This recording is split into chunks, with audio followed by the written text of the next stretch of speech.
déjà entendu parler du radar tronçon? Alors tout le monde connaît le radar, le flash classique où lorsqu'un automobiliste roulerait au-dessus de la vitesse autorisée, se fait flasher et reçoit par la suite un joli PV à la maison. Alors le radar tronçon lui fonctionne autrement, il a aussi le PV à la fin, mais vous allez voir, lui il va calculer la vitesse d'un véhicule sur un tronçon d'autoroute. C'est-à-dire qu'on va estimer que d'un point A à un point B, l'automobiliste doit mettre par exemple 10 minutes. Et s'il arrive au point B à moins de 10 minutes, donc on comprend qu'il a roulé trop vite. Alors le radar tronçon a une capacité de calculer et de surveiller un véhicule jusqu'à 12 km. Donc mieux vaut se tenir à carreau, mieux vaut bien se conduire ou bien conduire. Alors un jour un automobiliste justement s'est rendu sur ce type de route qui sont en général bien dégagées où on a envie justement d'accélérer et d'aller un petit peu plus vite. Et notre conducteur, évidemment, il a appuyé sur le champignon 100, 120, 140, il a affiché un score de 180. Et là il fonce à toute vitesse, la folie, la dinguerie, il fait plus attention à rien. Jusqu'au moment où il se rend compte qu'il est à 2 km de la fin et il se dit attends, si j'arrive trop vite, c'est la fin pour moi. C'est retrait de permis, l'amende, les sanctions, le tribunal.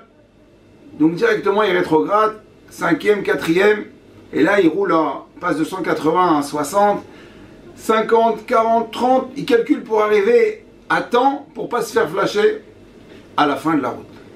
Rabotaï, cette route-là, en fin de compte, c'est toute notre année. Peut-être que nous aussi, dans l'année, on a roulé trop vite. On a roulé, on a fait la folie, on a fait les dingueries. On a parlé des choses qu'il ne fallait pas dire, on a entendu des choses qu'il ne fallait pas entendre. On ne s'est pas comporté comme il faut envers Hachem, envers notre prochain. On a roulé trop vite. Par exemple, prenons la tfila. Peut-être qu'on a prié un peu n'importe comment. On a fait la prière juste pour s'acquitter de notre tfila. Mais est-ce qu'on a vraiment parlé à Kadosh Baruch Hu? Est-ce qu'on a pris le temps de parler? Je ne sais pas. En tout cas, on est maintenant à 2 km de la fin. 30 jours avant Rosh Hashanah. 30 petits jours. C'est le moment peut-être de rétrograder. De mettre un frein. Le fait de freiner, ça va nous permettre de réfléchir, d'observer ce qui se passe autour de nous. De nous poser.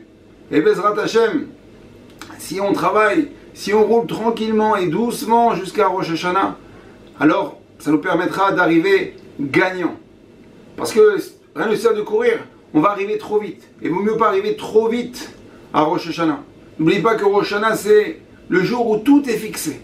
Combien d'argent on va gagner, combien de santé on va avoir, combien de bonheur, combien de sérénité. Alors, prenons le temps. 30 jours. Rosh Chodesh Elul, c'est aujourd'hui, ça commence maintenant. Chodesh Elul, le Chodesh de la Rachamim, de la sérénité, de la clémence et du pardon. Kadosh Baruch Hu est là. Il va descendre, il vient vers nous, il attend qu'on lui parle. Elul, Chodesh de la Teshuvah, de la Tzedaka et de la Tfila. Alors je vous dis, Chodesh Tov Umevorach, bon travail, Be'atzlacha et à demain. Kol Tuv.